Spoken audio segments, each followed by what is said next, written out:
kongera mukama abanza kuranga twashaba yatutambuza je omu program age katushaba mukama arahanga ubushobozi bona ntenda kusima tine bwarikiro abo mu gishogo gwatereza kwija muri TV West kandi kureba ngo ba TV West batubase kutuhereza umwanya ogu kugera ikitwagamba amukoro gwitu mbwene tushabangu otuhereza omugisha omukuganira kwitu n'abariyoni batureba nibaturikereza mukama nabo uyongere kuba hasara kubahereza omugisha bagire ebibi hamu ebibayega kandi itotwebe mbere je nebyoma bibase kuba mumbera nungi kana muherwa byona hagire ekitwayega hagire ecyatwongerwaho omagara gate gomwoyo kandi nago kwatanisa abo mu rumo gwekanisa ibi byona ntibishaba abo Kristo kama witu. Amina. Sa ni manyango nonda kutusomera ekigambo tineyo scripture Bishop reka tusomero ka scripture akara tutambuzeje na nizoberi na ebinde bire kurataho yebali mnonga yes ebintu bibiri arimo ekigambo cyo kwatanisa kuba umuntu omwe hariho n'ekigambo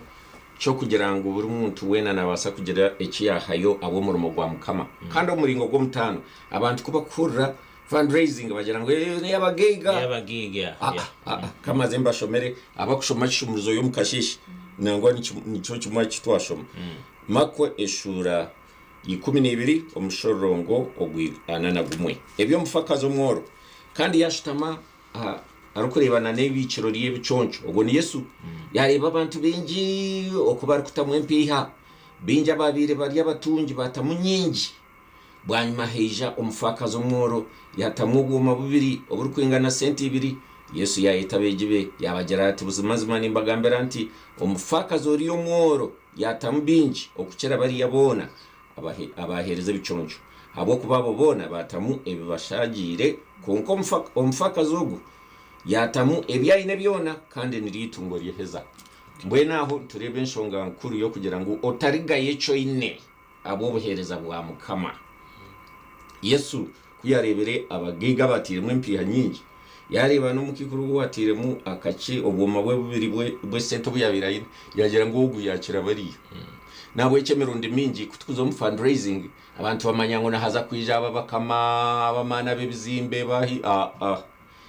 ni weija echoine ocherezeyo nari kora rimwe cherezo omuntu oriyo naija oworukumanya omwahure wawe nari mukuru w'abakristayo nari worihi ni woshikeho ejo namba yo kubanza ya kabiri no kwatanisa abantu bona obumwe thimu yitu yo mwakogu eriya kigambo cyo bumwe nerwo mbefeso ishura ya kana omushorongo kubanza kugarikira agwa mukaga nemishorongo mingi konkaniza kushomaho kutandikira agwa kana hariho mbere gumwe no mwoyo omwe nko kumwayetirwe amasiko gamwe omukwetwa kwanyu omukamo omwe okwikeza kumwe okubatizibwa kumwe ruhango omwe tatite twena orukukira bona okoresa bona kandi omurubona obumwe bwabishemwe no buhereza ntwita abantu bona kutari kushorora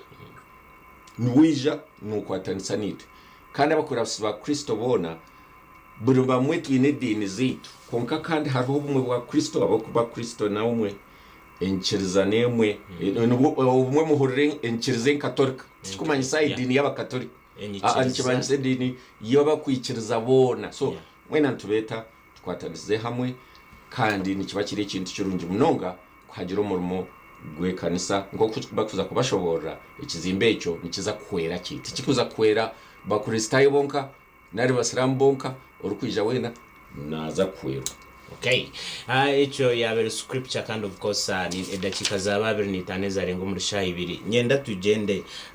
ntandikena na president wa Mothers Union Jenina Mrs Jenina echombe kechi nyendo tutangarize ikatandika ryari kanda ahabwenshi mushazire mu kukora fundraising nibice bimugenderire kwa achieving we bari mnonga umutebe kanisa ekizimbe kiye cha Mothers Union Family Complex n'ekizimbe cyango kikatandika umwaka gw'2017 shortly after twaheza twatu n'ekizimbe cha Mothers Union nacho kice kiri kutahiza konka kija cyasi so kucyahire twaja tukoreki twahwirwa umwoyo rukwera tukurabira mu Bishop witu wa Ankole Dayosiisi na mama Dr. Also Abirari umwebembezi w'abacyaro birobwe ine kintu cyo wagamba ngo tamuzirugaho konka nagumara umukama witu nawe tuma turi hansiye so we feed in her kujya we are independent no kwa yarigire so bahwerwa bajya ngo reka teke cyango reka tukore cyango cyahirize kusiya bagezaho kugira ngo twageza kugira ngo tukore ecece cyahire tushakare kije cyakora konka bara gukora cyarimo so umwaka gwe 2017 twaje teke cyo kutandika this family complex. It is a very big project, so hati atugambira umwaro gwo kubanza gwahwire ubwo mwaro tukakora ibintu bingi ubutwabe turundana sente kwika ahitwashireho ni nkebe to gukora tuzakora nkanchakare fundraising tukatugira talk shows inkezi tuza radio tweta abantu bona inchiruza zona bija batwasa twandika amabaruha tushaba tugira projects nyingi so ubwo kubanza gwahwa ubwo kubanza bukahezaho 1 billion umwariro ko kubanza 1.3 billion wow hati tekateko kutuje twakutandika nchakare ngwenda 1.3 billion teka ubundo mwari ubwo kubanza hati so niyo rate ro hati kugira ngo abantu bona bije batwase turonde sentezi kandi nka Lord Bishop ko yagamba kacha coin it matters one by one makes a bundle so wata umuganda gumwe itafarumwe tekateka billion ejo tujya kujirazinga ntwasa kombeke kisimbi cyitu cyo kandi cyavuga muki okay echombeke echo kiriyo nkigendo misho kandi waza nabagambire kiriya harka momose yiwano ndakwe kubusabusa echombeke echo kiriyo hagire muna wahikaho noreba ngo kiriyo nkigendo misho kanda nyenda yongera tangazeho services ninga obuherezo burabe buri mu cyombeke echo nubuha oburabe nubuyamba community not necessarily church but the whole community. Actually turiyo kitekaho church niyo cyebembire kandi abwe cyebembirwa abakazi konka cyabakazi bo services ziri mu nza kuyamba abana ziyamba abashija emirimo yo nerumu so mukizimbe omwe cyabachwire tujija kugira mu conference centers kugira ngo umuntu we naine conference aine meetings nabasa kwija nazam twendemu skills and development center tenda kutamu center yokora kushomesa abana bitu emyoga etagiye mwenemwe myingi kugira ngo project ejo tugikore kandi base kutuyamba ikindi twebembize twenda kutamu counseling center eza ebintu bingi kira munonga maka mothers union ne famunonga hamaka it's family life for Christian life for families kugira ngo amaka gitu gazo mbuteka gabona so tujja kutamu center ejo kureba mu bantu bona bamabija batunga ejo service twinemu accommodation tujja kutamu restaurants twinemu shops na nebintu bingi munonga ikusapa biri mu kizimbi omwe okay when president Elizoba nabajanye no mugisha ejuke ne basa kuntamburiraje nyene president wa Mothers Union nyene bishop wa Ankole Dayosiisi gunda Bishop Sheldon Mwesigwa kanda no bari no batutangaza aha fundraising ayibine ho nchakare orwa mukaga hari umuruharwa cathedral kind of course and bajana no expecting the president of Uganda His Excellency Yoweri Kaguta Museveni warabe na gracing this function kandi kureba ngo umukoro gwatamburaje iwe ine 10 oine 2 3 10 biro mutwaro zone zo kuboine nabasakura ngo wahereza yo mukama kandi umuhereza mukama tare okuferwa nyenda tuze wa Bishop Sheldon Mwesigwa atugambire nka church ni nka diocese ni nka nkinsi yona nume expecting kufuna chi omu this kind of complex ati kachako kongera kuwishe bwogo no kugira ngo obutubantu twiguraho president niwe yizire akatera efuka yo kubanza kandi nangwa akatwereza miliyoni 200 nizo zimwe yazatu yambere izasigara billion emwe na miliyoni 2 zikagomba kurisitayo n'abantu bamukama bona so norebe kintu chamani nambwe neki ekuchikutushasha umurimo kugutwara ubwire kandi kugubogo webe yahigwe eze sente ekekizimbe ne chamani munonga ni kitandikira hanso abone kanyina ziga 5 kanyina 5 so sente ziri hanso toka zirebaga so kwa kugira ngo zikiriya kika costing 1.3 na first floor na 1.3 nabo kugira ngo hate bintu biyongiye otherwise kabire to spend gesete anyway so hati ekizimbe eki nk'oku yashobora harimu elementi y'abashaija harimu elementi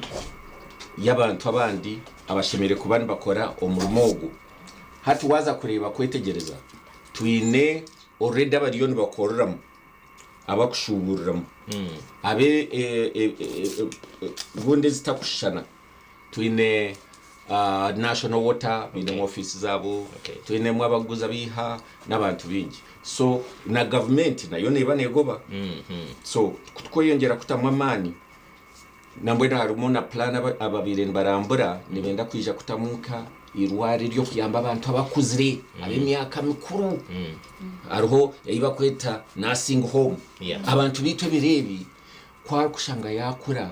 ushanga abana be bari za Kampala bari nkahi tubakumushika konka yazo umwanya ubunda bakubasa kumureberera mu kikaba kirungi muno so naza kuba ari mu bintu bingi munonga ukurigiro muri yaba barije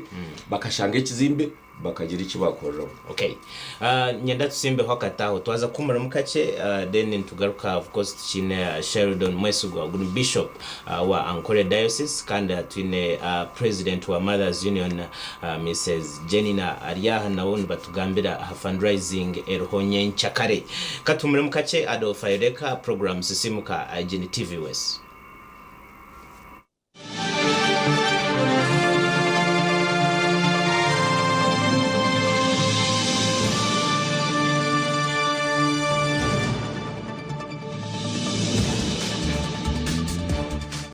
Yes, kuruka mukahumuro kanda tuchine abajeni bitu baronji munonga kurugomo west mu Ankole Dayosiisi twine Bishop Sheldon Mwesigwa ogun bishop wa Ankole Dayosiisi twine president wa Mothers Union Mrs. Jenina kandi bariyaha bakirino batutangaza mukoro gwabo guri bine nchakare cathedral ho barukugezeho ku raising center zo kubasa kongeraho mwariro ogwa kabiri ningo gwa kashato gwa kano gwa katano kurangu complex eje bakweta Mothers Union Family Complex yabasa kuba nehwa nyenda turukuza kumura bishop yakiriyo natutangazaho complex eje inoma enemyarire 5 so ejemyarire yona numu expecting kuba ne costing zinga hi nana different services zirabeziriyo ati omurumoni muhango ni nka billion mukaga so nico tweherireyo kurebangu twagumana turundana tutaho rero abantu kuba kukombere ikintu nibihamu ikintu icamane nico wahurira ngo tukafatira billion emwe na million bibiri ezo zona kureba ngo nizurugomba ntu nikitangaza nambwe nakucare hari abantu baka umuntu akangambira umburizi ngo akariyo motoka taxi abantu bakubana barabakuba kuyarebe kandi hati bagurize bahi barufeka teka ngo private kubasa private developer basa gombe by the way after that mwaheza kumarira echo it will give a face to the cathedral because unoreba ekizimbe echo kibonire munonga aho kumanya kukagura nda utilized I may say but now kiriyo nkigeza okuhereza face kandi sima munonga bokuba hato already omwariro go kubanza abantu bariyo bakoreramu so kuba kwija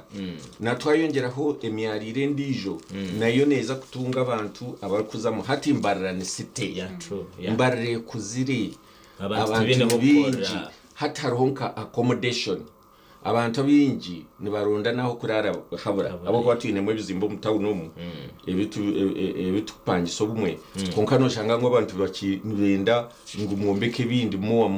umwe kanti nanjye ntibito bizimbe byone bibo kuombeka haza mbaye konka nikikutangaza abantu bingi kandi companies ezindi tizikizire ziriyo nizija bwija nabo echo kumukutwaso mu rumogu kandi kindi kitushimeye kumanya omuntu raza MPs tukuyamu kandi zakora ki MPN zakora mission one twera abantu kutunga obuhereza namba ya kabiri hariho na mission ntwera abantu aba hati turiyo mbwire bugomere nyomazo mbire ndi ombyaro ko tinkuzagamanika yahimbire ndi konka waburengiri okareba abantu abajunwa ahindugire no mbyaro ko ngo bariyo munjayi abantu no mbyaro bariyo munjayi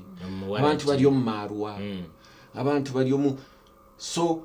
abamwe babuzurwe n'ibyo kora skills abana nibashoma barima kutunga emirimo ni mike ubundi twagera program kezo na government nitwatagana nayo neja netwera ntigira skills development abana ntubegese by'umukono nabone batunguka so ekizimbecho kizakuba kirimwe ibintu bingi abashije nambweno tweserena kwaya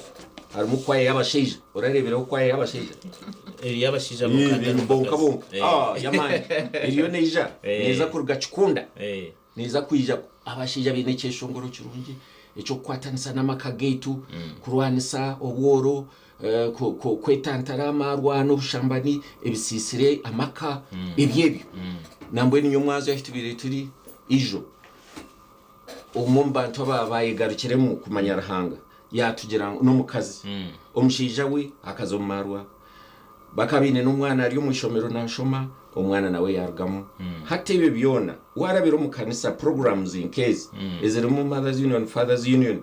nizuhwera abantu ntubombeka hati icyo nco kurebera ngo twahagire ibintu nkebi ntuba tutakuhagira dini yonka konka no hagira community na development icyo nikuru ogwe nugo murumo cyacho gweshemye kubane kora kurangu yatuhereza umuhanda how the community should be developed okuturatambure konka nyenda tugaruka wa Mrs. Jenny na president wa Mothers Union tugambireho egi complex is it for only mothers ne abakazi bonka ninga hine nyendo tutangarize hwa awe bari munonga okurugera Biishopu ko yacyoboraho abakazi bebembira umurumogu nimwe mukwasire steering nitwe twebembera ekeki konka tw'abakazi n'ecyabashija n'ekyeminyeto n'ecyabana kugira ngo twaretero ubuhereza tubasiye umubwire kandi baboneje munonga kurugahiye kandi ekindi ahabwenki turi hano turukweta kugira maybe only abakristayo kadzi au aheru twentweta buri muntu wena abo ko bohereza tweta abantu kushoma emyoga twija kugira ngo iyo ryo myaka turi cyo tija iyo ryo musiramu tija so turiyantu tero muranga ngo program ya nchakare buri muntu wena uriyo muri Ankole nango no bakwa uriyo mugenyi o specifically konka wa burugo murango kiriyo muri imbara ojo tutereho umuganda ojo twatanise hamwe tukore turengwe program eji yaruga muje so turoho kwereza abantu bona Mothers Union actually twe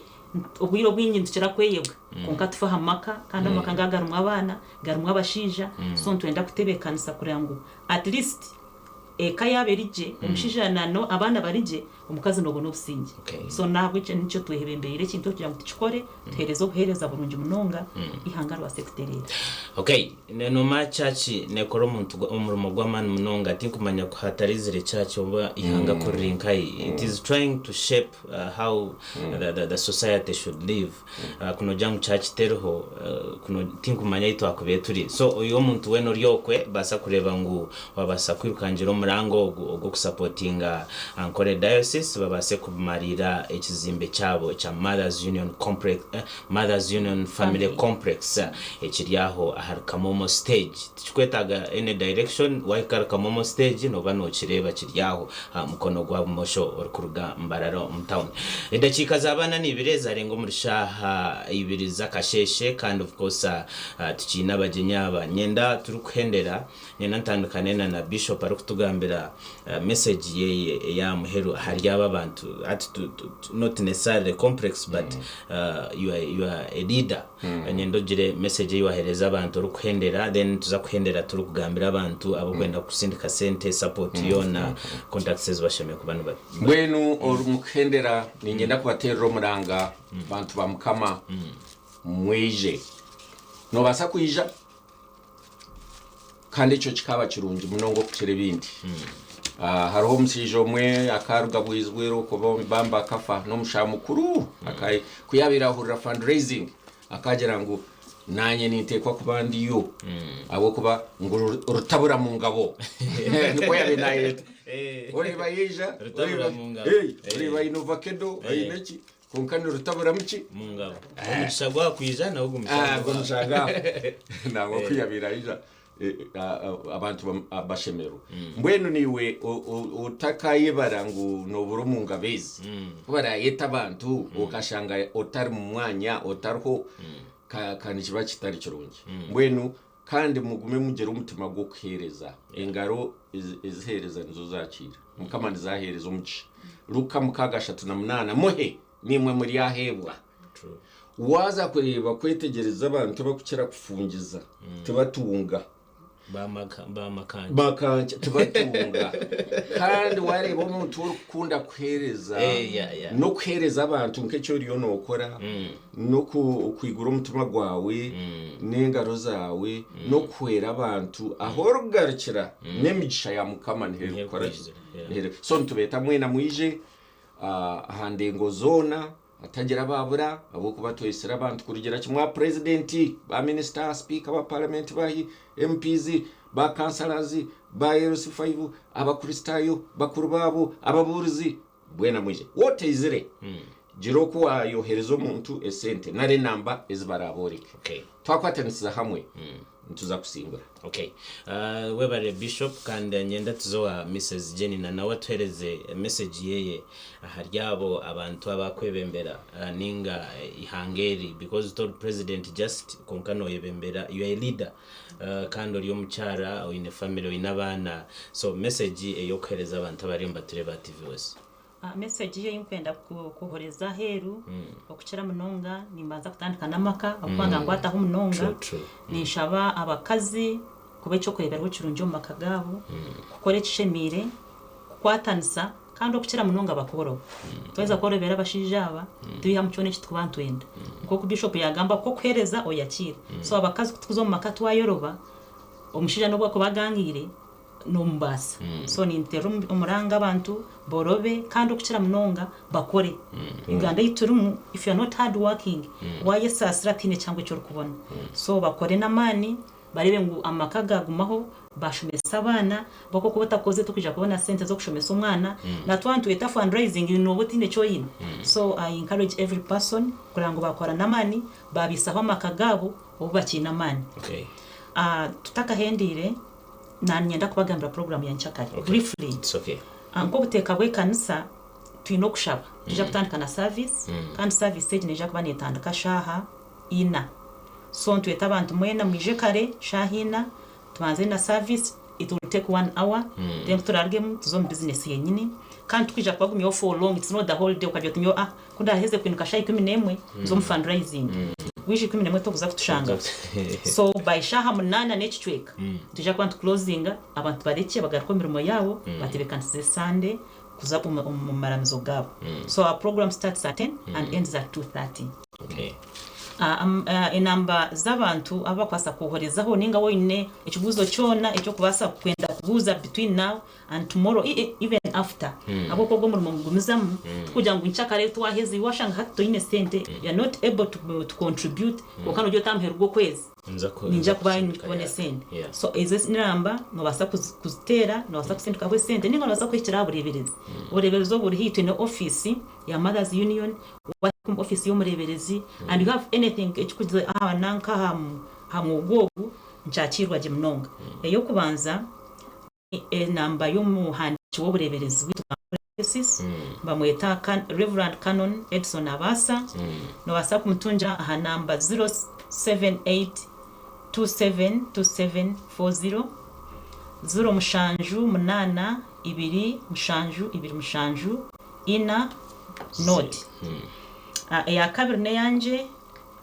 wahandika noja kushangaho amazina atwebembire Jenina 0701908268 note mushanju note emwe mwenda 0 munana 2 mukaga munana ya kashatu ne ya coordinator ya Mothers Union ahabwa Ankole Dayosiisi nwa kutureba narium office full time waza hogu no muronda actually she's a focal person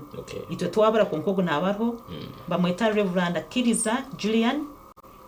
enambaye 0775371005 0 mushanju 5 3 mushanju emwe not 5 Okay, enamba mwazihurira kandi wena ayino buhereza bwo kubasa kuba no sindika aha Dayosiisi ninga kusangwa supportinga cause yo kureba ngo complex age ya Mothers Union Family Complex ahari Dayosiisi aha murharo base kusindika hana mbezo ziba kushomera kureba ngo wirukanjera utatina no bakusindika ho 10 umutwaro gwa gutine 10 tugukwika nakakade nuka kubankabura ho 10 kakakade so iwe sindika 10 rugita kakade kariya kabaka kade otatina kugira ngo wasinduka 12 ninga zingahi zone zo kubasa kubo ineno basa kombekera mukama okuhereza mukama atari mukuferwa twaba twine Sheldon Mwesigwa Bishop Sheldon Mwesigwa oguni Bishop wa Ankole Dayosiisi kanda twaba twine na Mrs Jenina Mwesigwa Jenina Mwesigwa kanda oguni president wa Mothers Union aha Dayosiisi ya Ankole Dayosiisi kandi nubo twaba twina batugambira umukoro gwa nchakare ntaza kuba expecting a president Yoweri Museveni kumujenye mukuru na ba ministers binji munonga ba MPs bako bari yaho aha cathedral kureba ngo ekintu cyabasa kutambura je kweto atambura tiyo dakika za 5 ezarengo muri shaha 2 zakasheshe konkanyenda tutakahendire Bishop abanze kutusindikiraho eshara era turabyo mu weekend eji kurangwa abantu nchakare bimukaje babasa kwija aha mukorogo niyo turahenderana mukamara hango bushobozi bwona twakusima bo kutwebemberaje kana Adolf Ugu kandi tushabango mukama oyongere kutwebembera umukorogo gubase kushyikira nko kututebekanise byone bitukushaba obase kubitereza kandi yenda kuhereza yo nabana bawaba bariyo mu TV West abakutukora mu murungi na TVG abo mu murungi ogwe rukora ni kabantu bingi ihugura ishomesa ihabura mbwene mukama yogera kubahereza umugisha amirimo yabo no makagabo bebembera mu biroto byabo ibarukushaba bishikirize bebembera umwoyo wawe kandi twena n'abatukufurikiriza n'abakutureba nabo barindo bebembera amani gawe n'ubushobozi bwawe bahereza amagara marungi kandi nabo bagira umutima gwo kuherezayo abo murimo gwitu ubwo butandishobora usimwe kandi hawe kitinisa utwebembere ni hangaritu ubusinge no buteka Kristo kama witu amina nshagwara ngo bushobozi bwona tateitwe no mwana kandi no mwoyo kwera gumeni mwena kandi mushagwa mukabungu gurike kubargaho hati nebirobyo amina so nukwe twahendera tyo konko kosa nyweze shaha naheza ariyo ntagaruka mbisinse no moment akiriyaha kusya shaha ishatu konka nabani nkora na Prevence akampurira ariyaho mu niwe producer wa Shoeja then twine Evans twine ariyaho mu control room Anita tukunda no wari ya kamera kurangwe kishani cyabasa kurugayoje from now kind of course ntwendeza abasalamu wena izoba rungi Juma Karim elizoba ni Friday kandi abasalamu of course mbambaza ahamizigiti yabo kuza kushara tukwatagana rwakatano rukwija kandi program ni yemwe shaha nizo zumwe ntutandika shahe mwe kusesha ishatu kandi nimbanyine bisinsino kandi ni Adolf Faireka niko nahenderera ntyo program tugende tuze gukora bye